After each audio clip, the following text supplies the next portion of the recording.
जी भैया, बहुत अच्छा लगता है ऐसे अनुभव आते हैं तो। बहुत बहुत धन्यवाद। वो ब्यूटी क्रीम का भी एक टीचर है यहाँ गांव में, ढांडन में। तो उन्होंने वो सब चीजें लेती हैं, जो कुछ भी मैं बनाती हूँ। उन्होंने ये रसोई घर ब्रह्मांड की प्रथम औषधालय पुस्तक भी ली है। तो उन्होंने फिर मैसेज किया था कि ब्यूटी क्रीम और अमृत धारा के बहुत अच्छे रिजल्ट है। मैंने कहा आप क्या क्या कैसे कैसे यूज किया, क्या रिजल्ट आए। तो उन्होंने अमृत धारा का तो कुछ नहीं बताया, लेकिन उनके चेहरे की बोल रहे मेरी झाइयाँ बहुत कम हो गई हैं, हल्की हो गई हैं। तो मुझे ये अच्छा लगा कि हाँ, मैंने जो ब्यूटी क्रीम बनाई है उससे फर्क हो रहा है। एक बेटे को भी अभी मैंने उसको कहा था कि आप फोटो भेजना मेरी, आपकी चेहरे की। तो अभी तक उन्होंने भेजी नहीं है। उनका भी चेहरा मतलब काफी फुंसियां हो रही थी। 18-19 साल का बच्चा है। तो उसको मतलब काफी मैंने देखा था। मैंने कहा आपकी फोटो जरूर भेजना। तो बहुत फर्क है, काफी फर्क हो गया है उस ब्यूटी क्रीम से ही। उसको मैंने फिर थोड़ी एक छोटी हरड़ चूसने के लिए भी बताई थी कि ये भी चूसते रहना, घंटे 2 घंटे के लिए चूस लेना। जी भैया, ऐसे और भी याद नहीं है। अब लिख के रखूंगी मैं। जी भैया, आपका सबका बहुत बहुत धन्यवाद। और भैया सब इतना, कोई ऐसे कहते हैं ना, एक चाचा जी हैं। तो उन्होंने शुगर के लिए उनको और उनकी धर्मपत्नी को शुगर है। तो और दर्द भी था, उनको गैस की भी दिक्कत थी। तो मैंने उनको सब समस्याओं के लिए धातु स्रावित जल बताया। तो उन्होंने कहा बेटा, हम दोनों एज ज्यादा है और खाना भी मुश्किल से बना पाती हैं, तो कुछ और बता दो।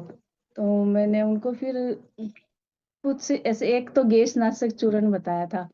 एक उनको शुगर के लिए एक योग है।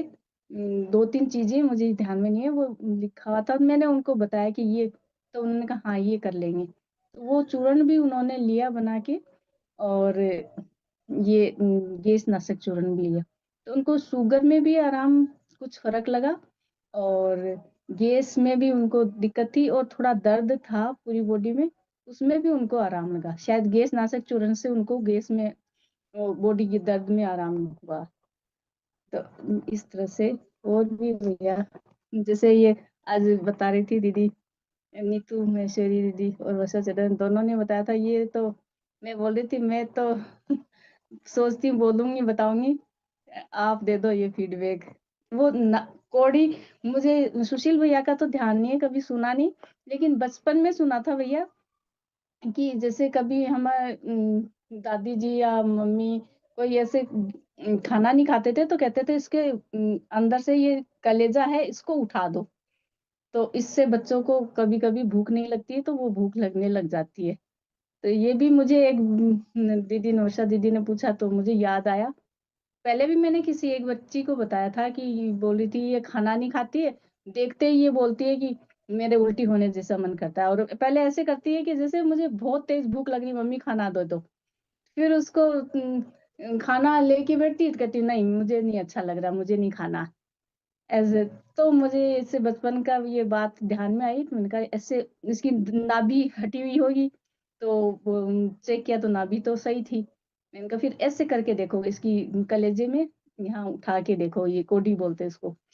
तो ये उसको उठाने के बाद उस कुछ फर्क लगा उसको, कि हाँ अब नहीं हो रहा है।